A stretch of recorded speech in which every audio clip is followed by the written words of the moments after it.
1 वाटी आम्ही ज्वारीचे पीठ घेतले आहे, त्यामध्ये थोडंसं नमक घातलेलं आहे आणि आम्ही पाणी कोमट करून घेतलेलं आहे. आता त्याला छान भिजवूया आणि आज आपण भाकरी बनवूया. थोडंसं सॉफ्ट भिजवायचं. बघा आपलं पीठ छान मळून घेतलेलं आहे. आता आपण भाकरी बनवूया. सॉफ्ट झालेला आहे, छान सॉफ्ट करायचा. आणखी याला असं हलकं हलकं हाताने गोळा बनवायचा. हे असं गोळा तयार झालेला आहे. बघा आता मी भाकरी बेलून दाखवतो तुम्हाला. आम्ही फक्त ज्वारीचेच पीठ घेतलेलं आहे, काहीही मिक्स केलेलं नाही आहे. आता याला हळूहळू बेलायचं, एकदम हळूहळू. थोडं पीठ लावायचं, ते पण ज्वारीचेच लावायचं आणि असं हळू तरीकेने बेलायचं. बेलून झालेली आहे. बघा बेलनी सुद्धा बेललं तरी सुद्धा होते.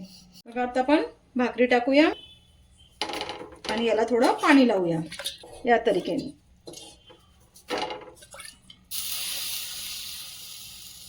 राहूया, एक साइडनी पहिले छान होऊ देऊया. झालेली आहे. आता आपण पलटून घेऊया. आता बघा आपली भाकरी छान झालेली आहे.